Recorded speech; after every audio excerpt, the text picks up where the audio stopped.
Money Roots is made possible by the support of our sponsor, Rooted Planning Group. Are you ready to take control of your financial future? Look no further than Rooted Planning Group, your trusted partner in financial well-being. At www.rootedpg.com, you'll discover a wealth of resources and expertise to help you thrive financially. Rooted Planning Group specializes in personalized financial planning, investment management, and retirement strategies. They understand that every financial journey is unique, and they're here to guide you every step of the way. With a team of experienced advisors, Rooted Planning Group is committed to helping you cultivate a secure and prosperous future. Visit www.rootedpg.com today to learn more about how Rooted Planning Group can help you grow your money roots.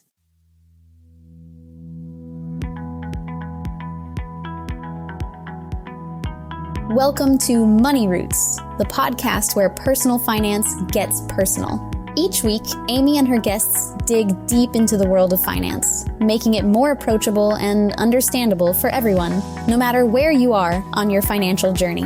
From savings and investments to budgeting and planning, we'll bring you practical advice, inspiring stories, and expert insights. We believe that everyone has the potential to grow a healthy financial future, and we're here to help you nurture it. So whether you're a financial guru or just starting to plant the seeds of your financial knowledge, this is the place for you. Get ready to uncover the tools and strategies that can help you thrive financially. So without further ado, let's dive into today's episode of Money Roots.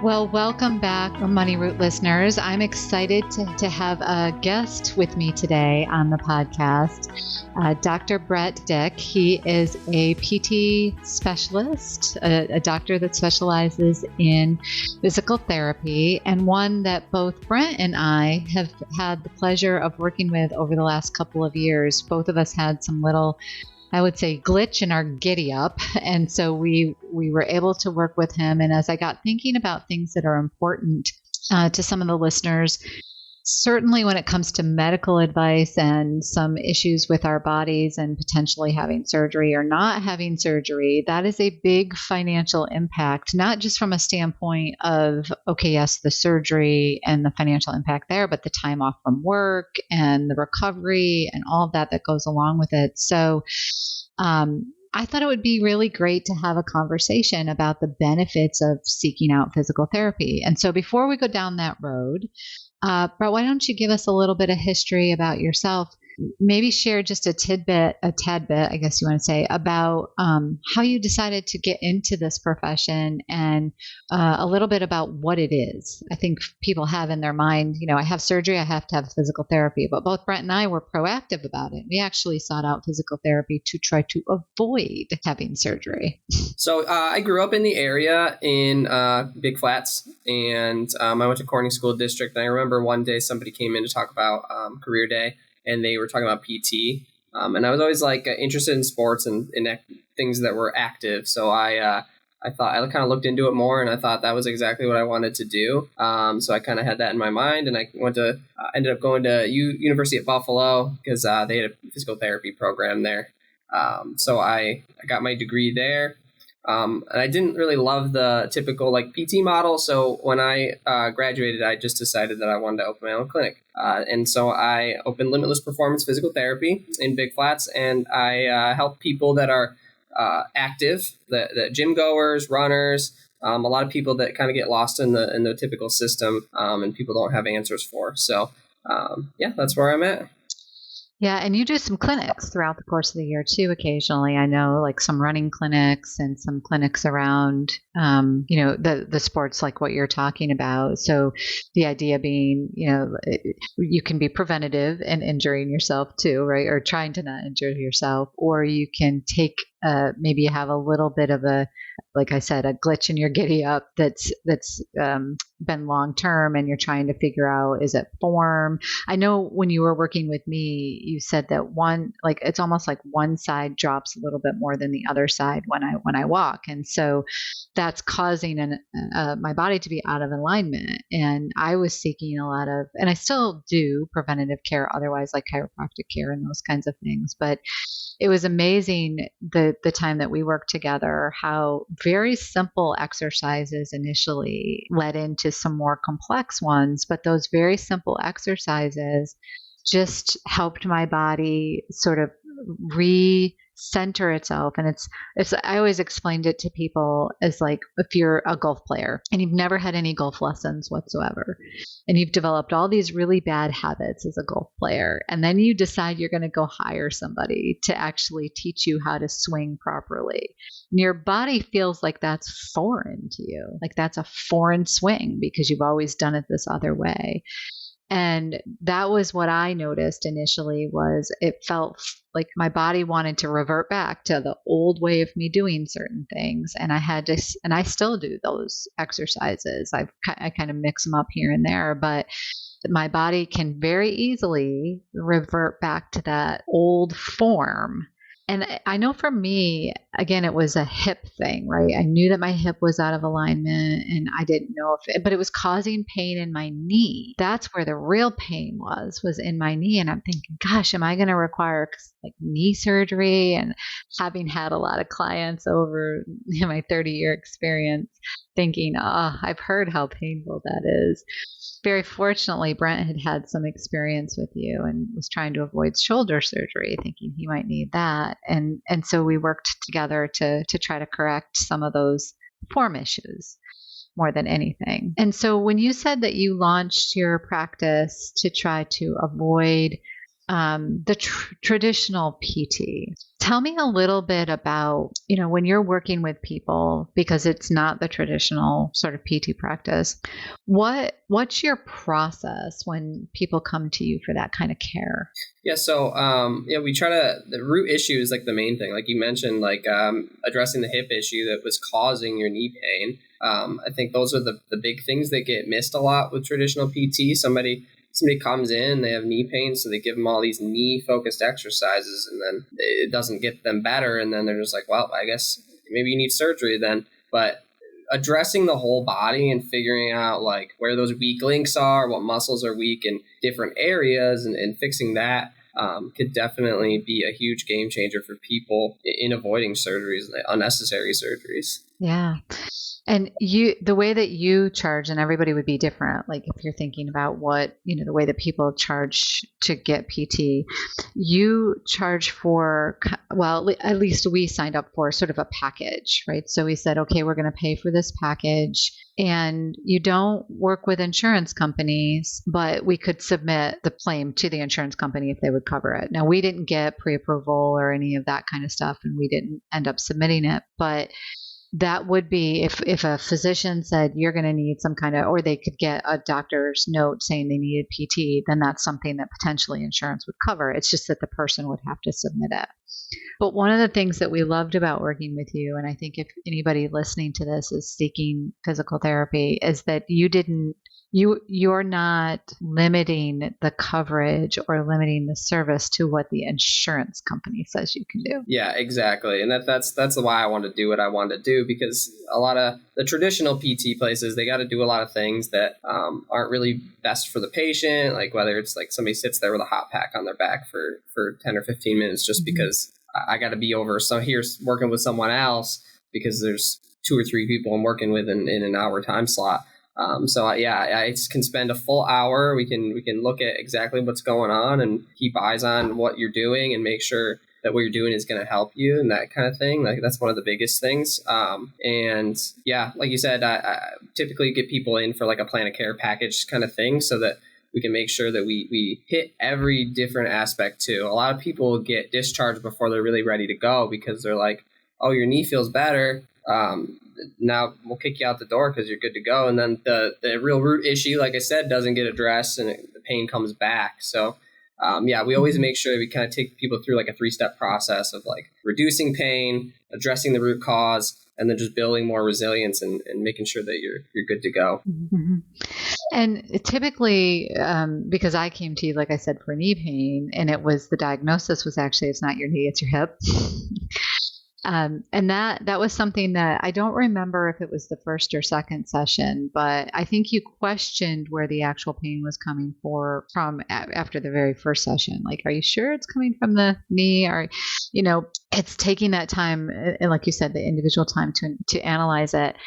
Have you ever kept track of how many people have come to you preventative like that and determined that, yes, it's actually avoided surgery and, versus people that have had to go on and actually have surgery? Yeah, I don't have any specific numbers of how many people I've helped avoid surgery, but it's a large number of people that I work with, especially because I do see a lot of people who do end up going through different routes of like getting injections or going to a different PT and all these other things. And then a lot of people do come to me as kind of like a last resort, like, okay, I'll give it one more shot before I attempt surgery. So I get that story a lot. And I don't have specific numbers, but it's a large number of the people that I end up seeing. Fair portion.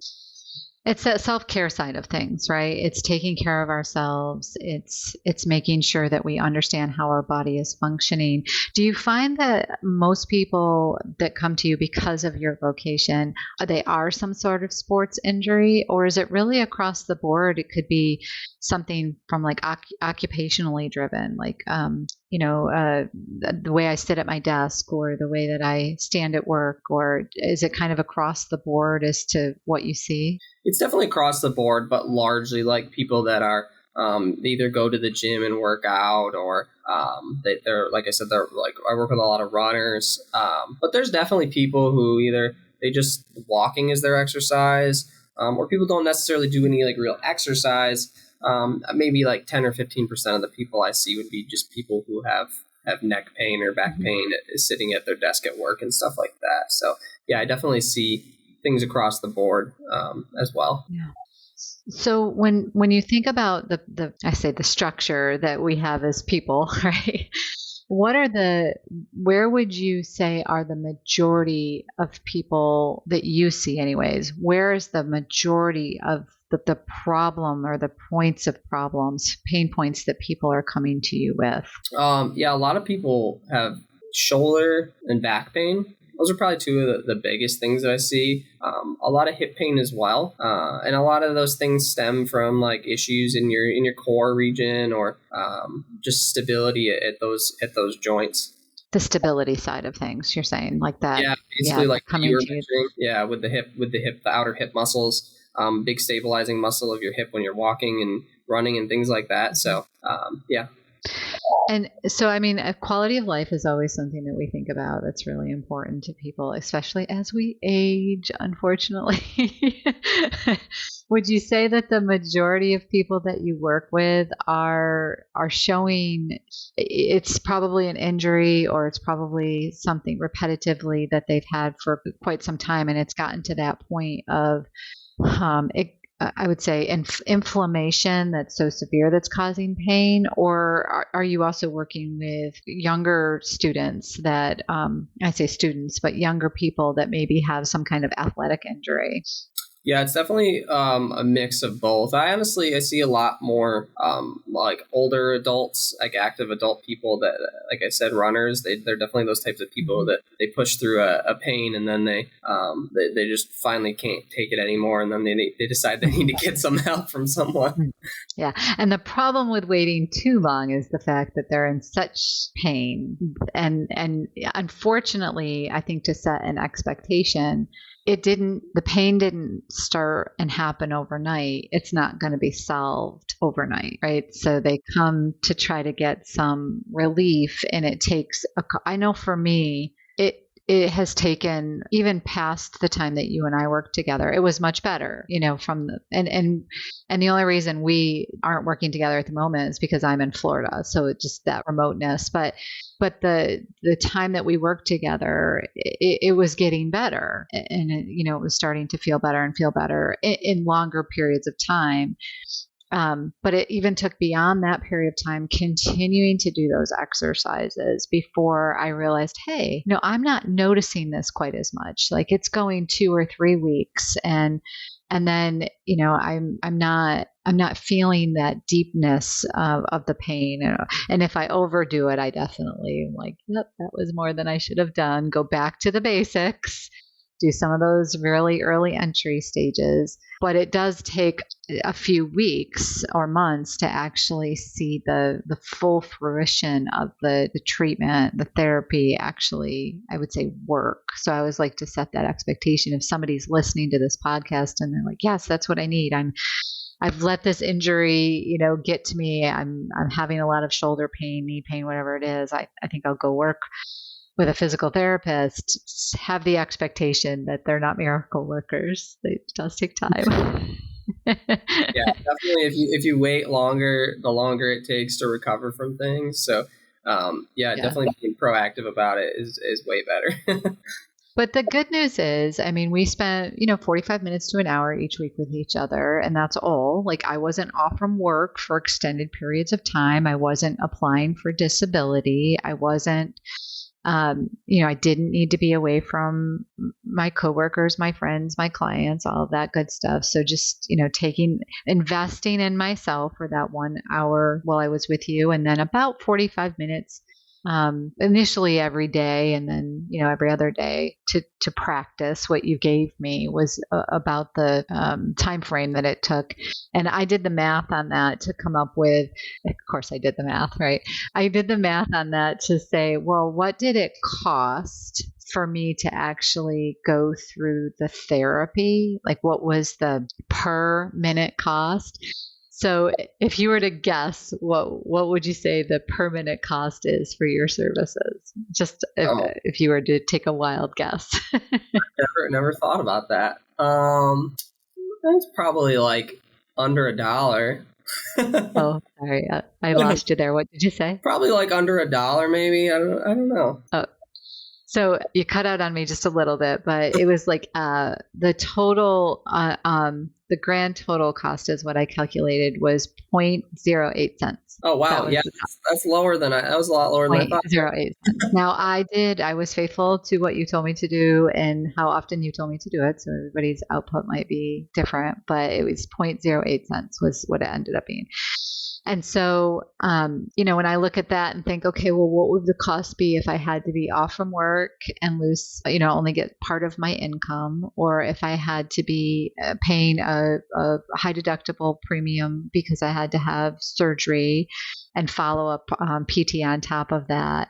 And so when I added all those potential costs up, it jumped up to 15 cents. So 0.08 cents, not 8 cents, 0.08 cents, right? So not even a full cent to 15 cents. So you think about okay, so I'm the numbers person. I think about stuff like that. What's something costing me relative to what it could cost me if I had to be out of work? And I only took a 6-week period of time thinking, well, somebody was out of work for 6 weeks and they got 60% disability during that time. If somebody's not going to get 60% disability during that time, it could be an even larger cost, and then all the copays and coinsurances on top of that. So there is some economic savings in kind of taking care of your body, not just from a standpoint of like the physical side, but from the economic side too. So happy to share that math with you if anybody ever wants that. Yeah, definitely. You can definitely save like thousands of dollars by avoiding having a surgery. And there's a lot of back and shoulder surgeries that happen that aren't necessary.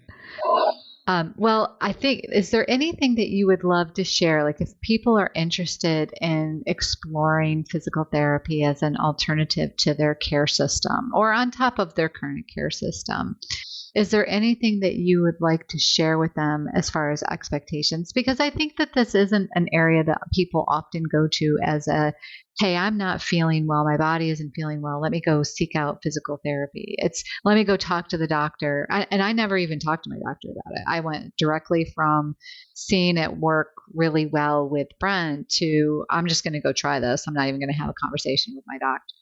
I'm not suggesting anybody do that, of course. Like that would never be, I'm not saying that. Everybody should do what they feel they're comfortable with. But if somebody does say, yep, I need a little bit of self-care, I'm feeling these aches and pains, let me seek out physical therapy, what would, in every practice I'm sure is different, but what would they expect? I know you said earlier you try to do like a 3-stage analysis, but what are some of the things that you would want them to know coming into working with you?